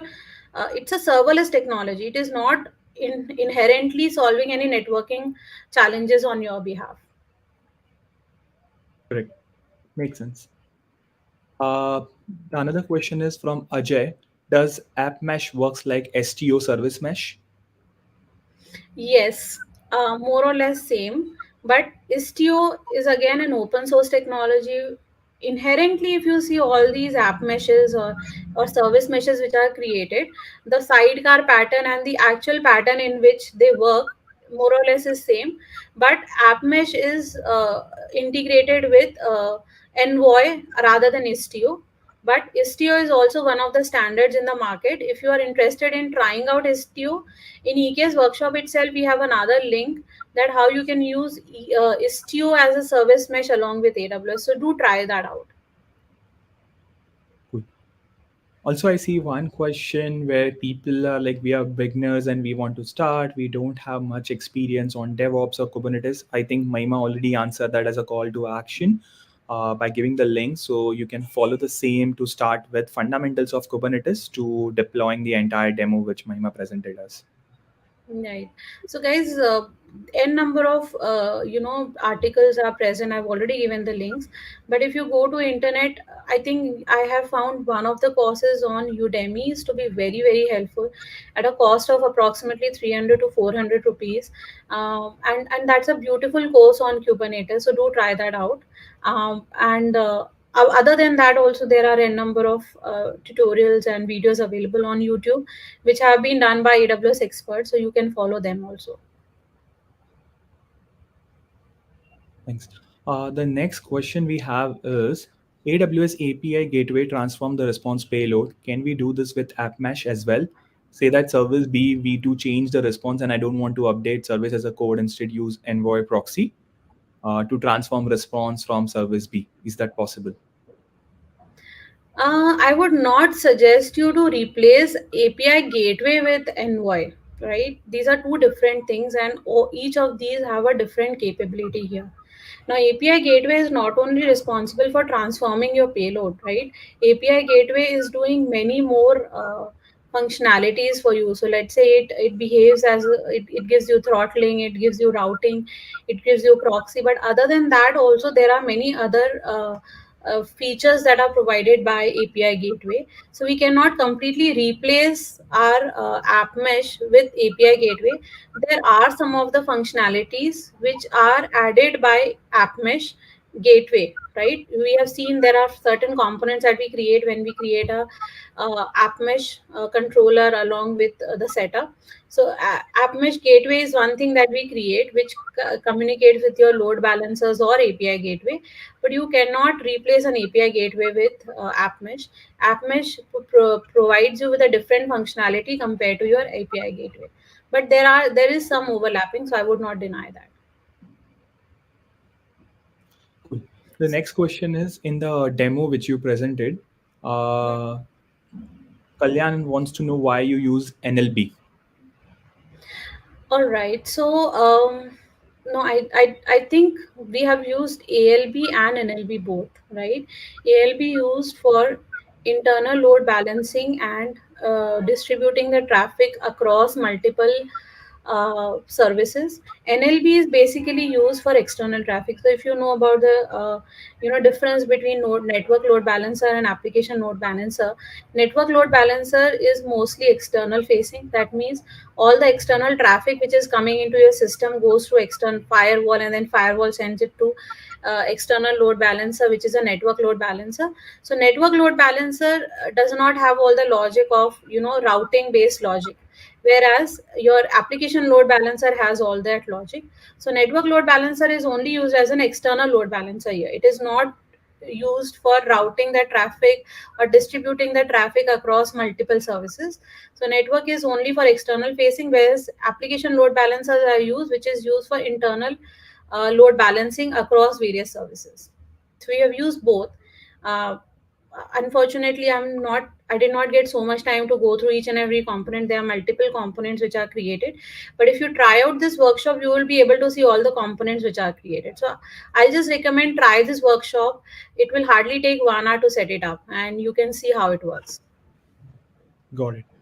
Uh, I think the previous question which we asked, right, which was around the API gateway, I think the question from the audience was not to replace API gateway, but if the response transformation capability that API gateway has can be implemented by App Mesh 2.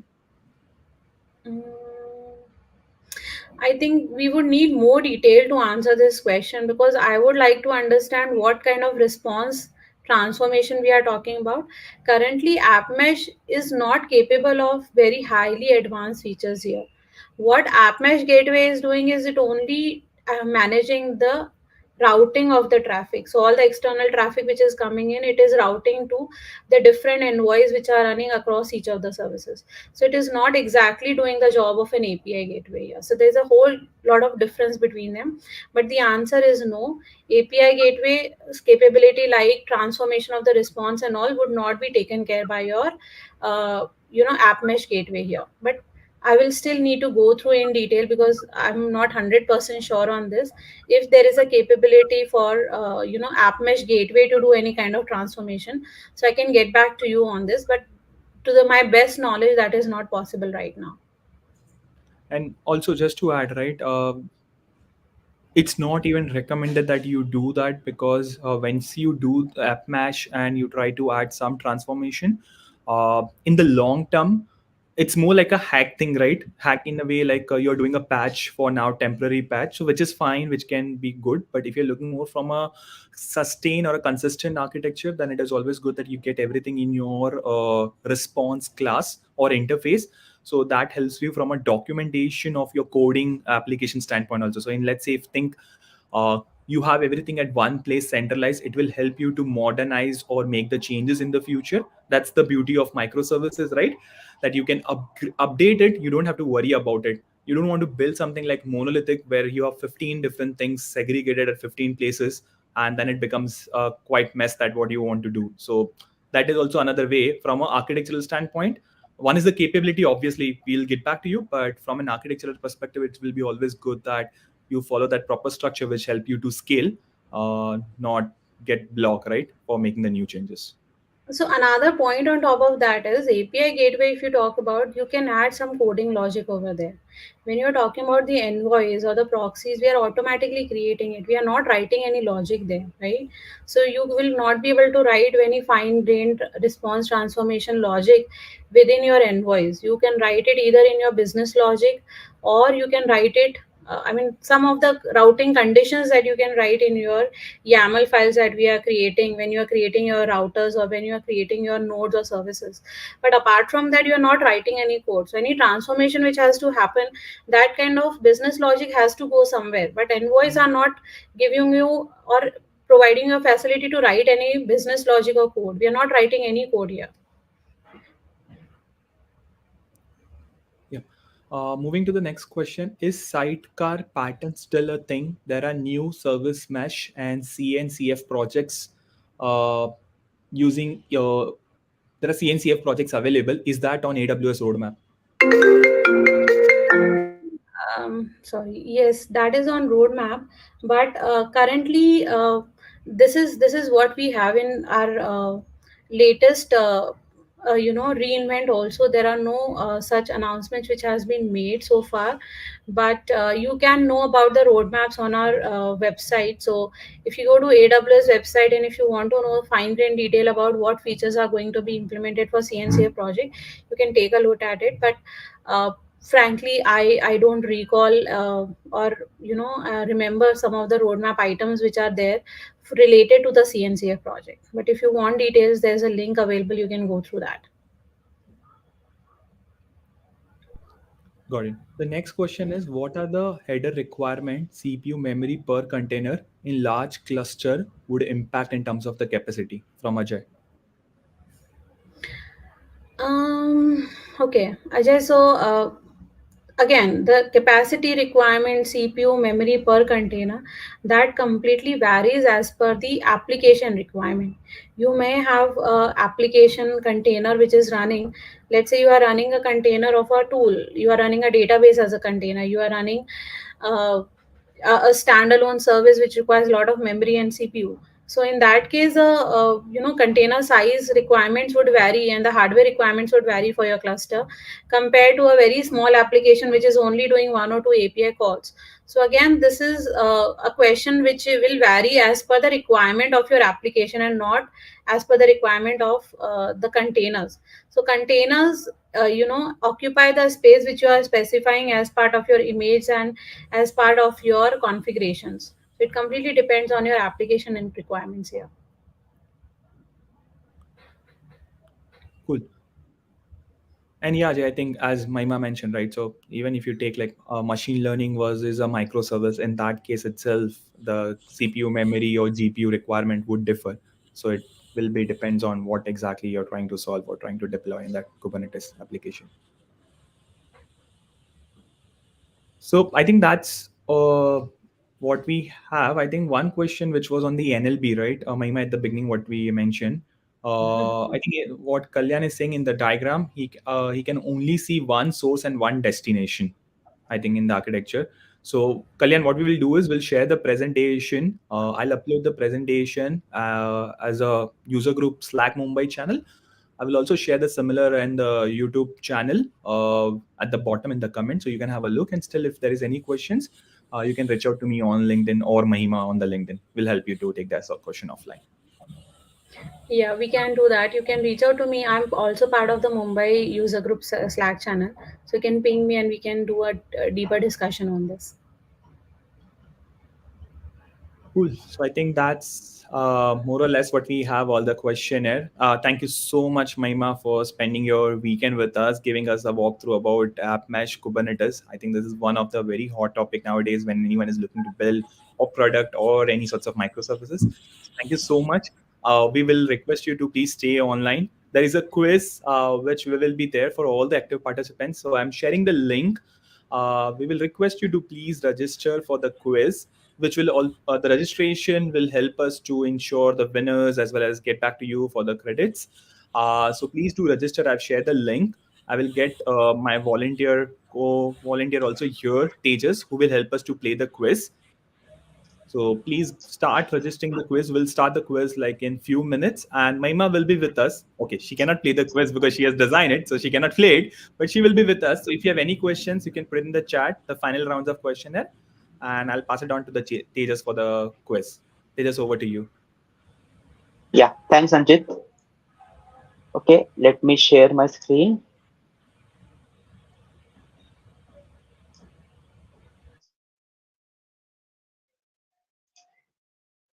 Okay, so let's wait for 2 minutes for everyone to register and get to the quiz page. This is the quiz link. The quiz link will be in the comments in the chat section, so you can register and be ready for the quiz. So I can see there are 10 registration what we have. I would request everyone to please register for the quiz as soon as possible so we can start. We'll wait for 2 more minutes before we start the session. Yeah, you can see Tejas as well as me in the session. Again, we are just here to from the leaderboard perspective, but we are not allowed to play the quiz. So don't worry. Yeah. This will be pure fair game for everyone.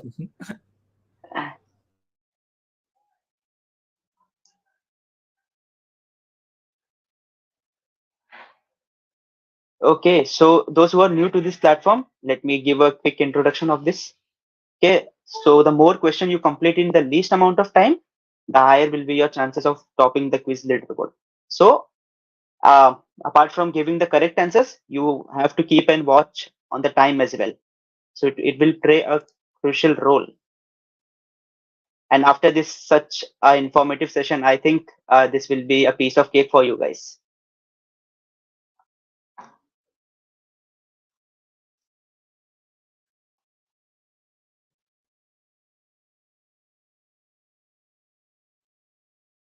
Okay, I see 10 participants. Uh, Tejas refresh. I think I can see 19 registrations we Okay, have. So I mean, it's a good. We'll wait for 1 more minute. I can see more people are joining, so we'll wait for 1 more minute and then we'll start. okay, good.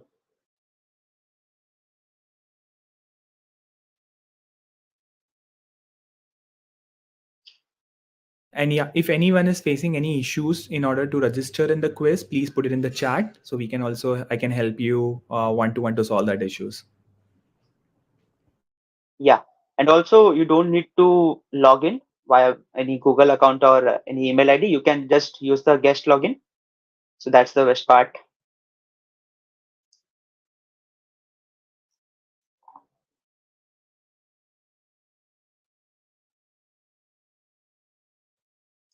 Okay, let me refresh it.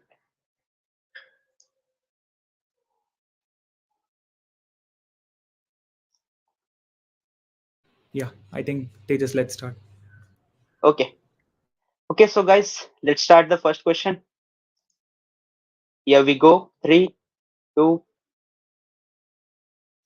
and 1. Okay. So the first question, App Mesh is dash level communication across AWS. The options are network, application, social, and physical. Okay, so we are getting some responses here.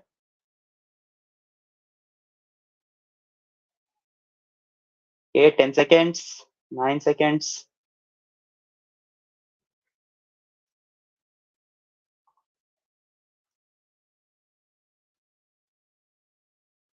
Okay, so what's the answer? Okay, so the answer is application. 7 participants that gave the right answer. Okay, so I see that most of have gone through the network. No worries. Okay, so on the leaderboard we have Ajay on the first place. Second place is Mohit, and the third place is Akshay. Okay, let's go to the next question.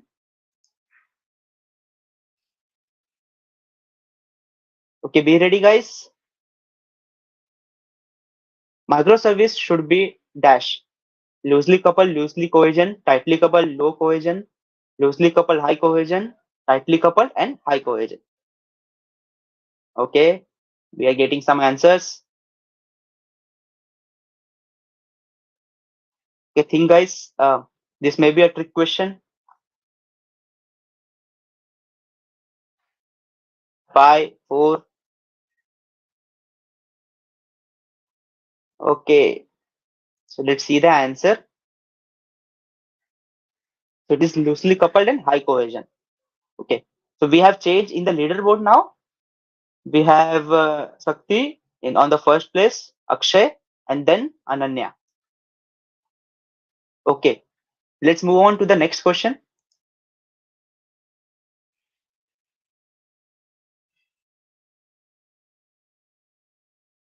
You as an AWS account owner only need to provision and maintain the dash, master node, worker node, Kubernetes API, and control plane. Okay, we are getting responses. People are being very quick.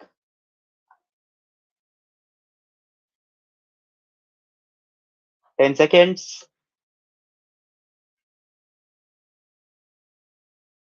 5, 4, 3, 2. Okay, let's see the answer. Okay, it's worker node. So there is again change in the leaderboard. We have Ajay again on the top, and then Sakti, and then Bhavesh. Let's move on to the next question.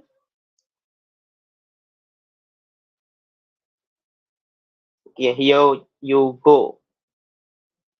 When using Amazon EKS, the Dash is a tool that allow you to use AWS IAM credentials to authenticate against Kubernetes cluster.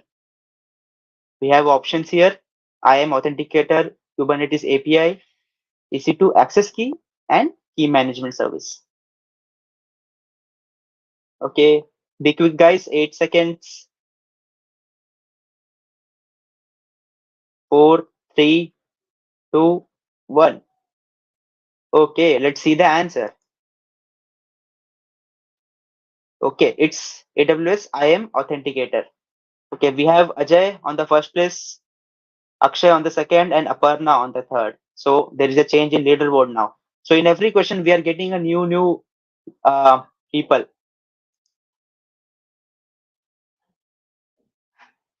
Okay, next question. Which proxy is used by App Mesh? Rust, Nginx, HA proxy, Envoy. I think this will be an easy question.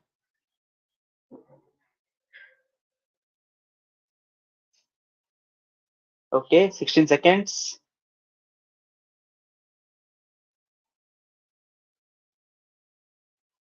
9 seconds.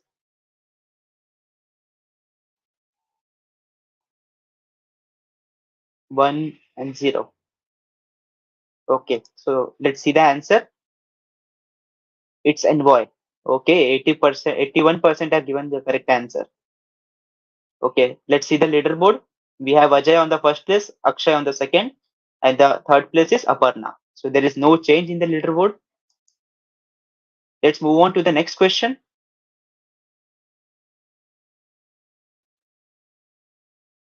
App Mesh works across services except AWS Fargate, EC2, Code Deploy, EKS.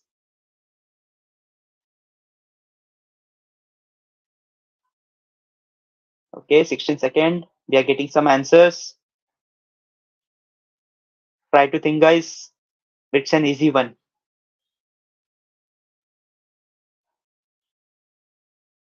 4, 3. Okay, so time's up. Let's see the answer. Okay, it's Code Deploy. And again, 71% have given the correct answer. Okay. So on the leaderboard, we have again Ajay, Akshay, and Aparna. So there is no change. Come on, guys, buckle up. You have to beat them.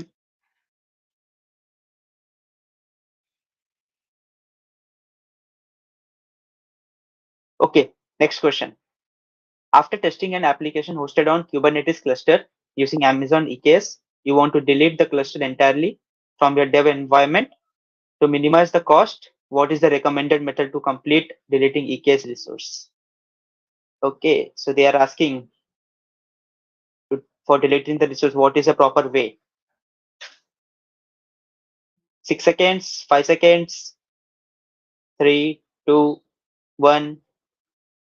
Okay, time's up. Let's see if we have some changes here or not in the leaderboard. Okay, so the correct answer is delete pod deployment first, then active services, and last delete your EKS cluster. Only 4 participants have given the correct answer. Okay, we have changed in the leaderboard. Ajay is still on the first place, Akshay, and then Sakti. Okay, guys, now the last question, that is the 8th question. Okay, here we go.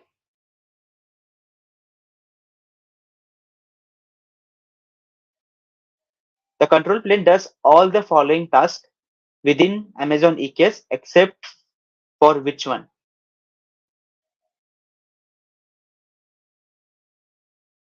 Okay, guys, it's the last question. Think and then answer.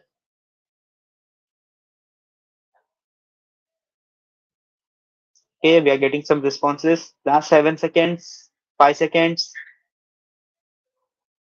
2, 1, and 0. Okay, so now let's see the answer. So it's the option 1, provision and maintain worker nodes. Okay, now let us see the leaderboard.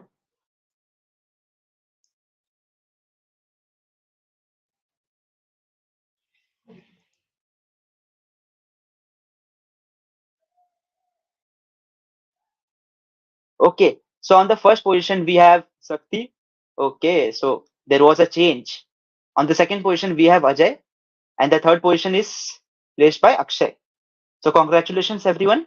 Okay, better luck next time for the those who participated and could not make it to the top 3.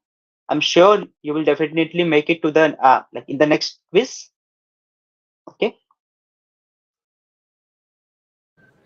yeah, Sanchit, over to you. Thanks, Tejas. So that's all what we have from today's session. Thank you so much for everyone joining. We'll ensure that all the questions what we have, like the Slack channel link you talk about, the meetup group link or everything, will post the links as well as a presentation. I'll upload on the Slack as well as on the YouTube channel. So please do go through the presentation and let us know if you have any questions. So that's all from AWS User Group Mumbai for our first session. There are many more sessions which are lined up in upcoming weeks. So please do follow AWS User Group Mumbai, and I'll see you in the next session. Thank you so much. Have a wonderful day ahead.